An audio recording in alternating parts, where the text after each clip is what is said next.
right, welcome to part 3. We're going to finish up, I hope, this ending. So here is where we were at, I guess, what you might call the recapitulation, sort of. Just return to the main theme. Some fine differences to note, however, is, of course, aside from the fact that instead of just playing, and the fact that we have 16th notes and we have this in a different octave, the harmony is different as well. So instead of here we have just F minor instead of D flat. So it's just a very, very nice touch.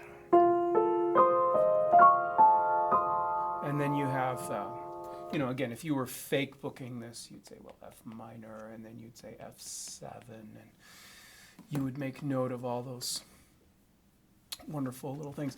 Here, in a few places, I did find it convenient to take a few of these notes with the right hand.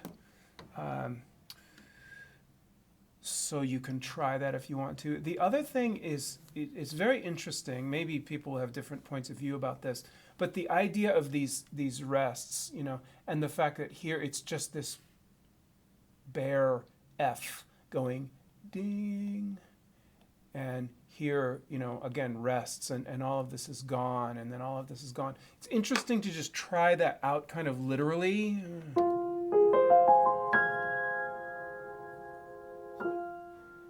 Instead of holding the pedal through, that's not a dumb thing to do, and it's maybe sort of an obvious thing to do since that all does fit with F minor, but it can be interesting to just do that and get rid of the pedal.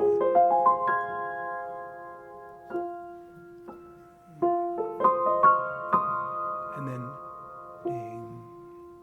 I don't know if you want to do that, and I frankly don't remember what I did in the recording I'm about to put up at the end of this. So anyway, this is just the kind of stuff I try out.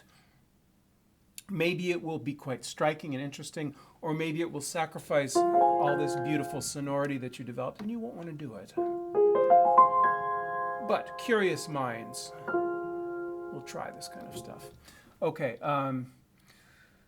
remember the ties. So we have here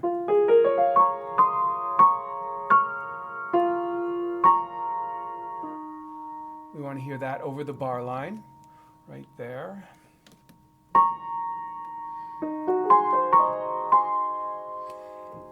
And if you want to go for this idea of sustaining this sonority here, you're going to do this sort of thing. You're going to play the chord and kind of hold it down.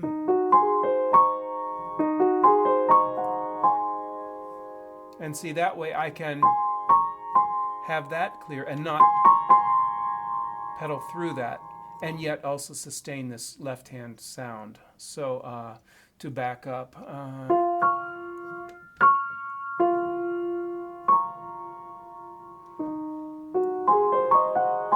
and notice I took this G flat with the right hand in order to do that. I wouldn't insist on anyone having to do it this way. I have heard that, on Debussy's piano, it was different enough that he would sometimes just hold down the pedal through all kinds of stuff. So I'm not saying this way is necessarily better than anybody else. Ties, ties, ties. Okay? All the way through there. All right, next page. How do I turn the page? Like that. And we're on the last page. So now we come to the return of, the original. And I noticed, by the way, the stems are upside down there, and I just need to know what's going on with that. Sorry. This is the down stem, beam, bum. It was E flat to A flat, and then Y. I'm not really sure what he's saying with those stems in opposite directions. Maybe it's not important. This is important. the C flat, which of course, if you're fake booking, it's going to make it D flat 7. And to put a flat 7 in destabilizes. So instead of this kind of sound of the major triad, now we have this sound. And this sound says, yes, but however, that, because the flat 7th always leads to something else. So these little differences are quite interesting. Once again, we're going to show ties, E flat over the bar line, there it is, over the bar line.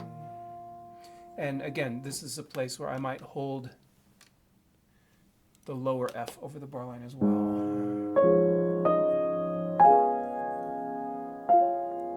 Both of them, like that. Now there's no tie. So here I would start with a new clean sound, like as if to say, this is just a new type of sonority.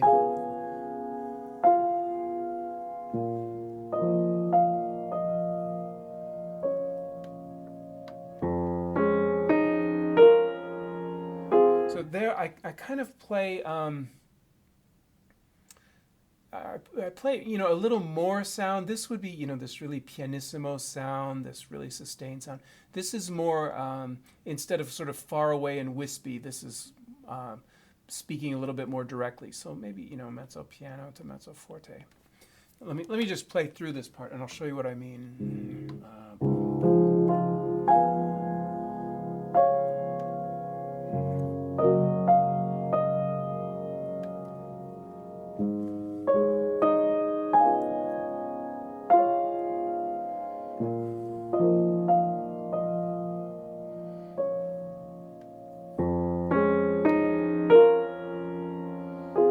Sorry, that is not what that says.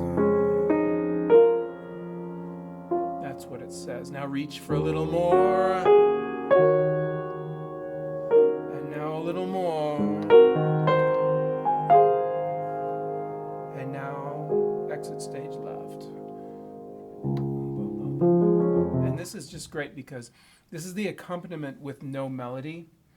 Pianissimo morendo jusqu'à la fin, pianissimo dying out all the way to the end. So this idea of accompaniment with no melody is just cool because we're going to remember.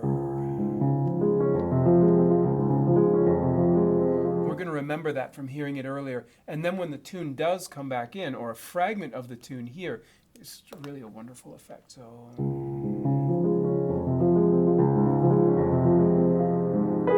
remember this? So anyway,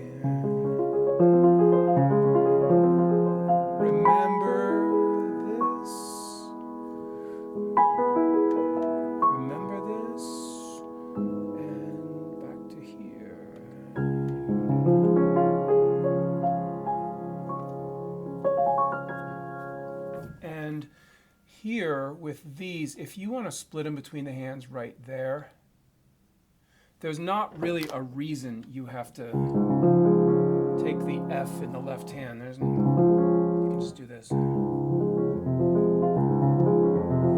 Although please keep in mind that when you have sixes, as we do here, anytime you play something with a rhythmic division of 6, you need to know if that's 2 3s or 3 2s. So when I go 6, 6, am I going da da da da da da 1 and 2 and 3 and 1 and 2, or am I going 1 2 3 4 5 6 1 2 3? Because this is very different rhythms, okay? In this case, because of the 9/8 time and the fact that each beat has been a triplet, it's 1 and 2 and 3 and. So the feeling is da da da da da da da da, not da da da da da. Yes, I've heard students do stuff like this. So we have to maintain the feel all the time. You got to feel the boogie. You got to feel the rhythm. Rhythm is the most foundational thing there is about music. All right, well, this has been very quick and very cursory and just a few important issues that typically come up when one plays this. Certainly not any kind of in-depth understanding of this piece, but I hope it's been at least amusing for you, good for some laughs, even if you don't like what I had to say. That's okay. We can disagree. And if it was helpful to you, I'm very happy. I hope that you are safe, and I hope that you are finding things that are life-giving to do in these strange times in which we live. Now, I'll play it all the way through for you. This was done not here on this piano in my studio. This was done down the hall in the recital hall. A couple of years ago, actually, I recorded the whole Bergamasque on a concert instrument with a little more rich acoustic. So you'll hear that, and I'll put the score along so you can follow. Anyhow, that's it for this Pandemictivity. We'll see you next time. Ciao.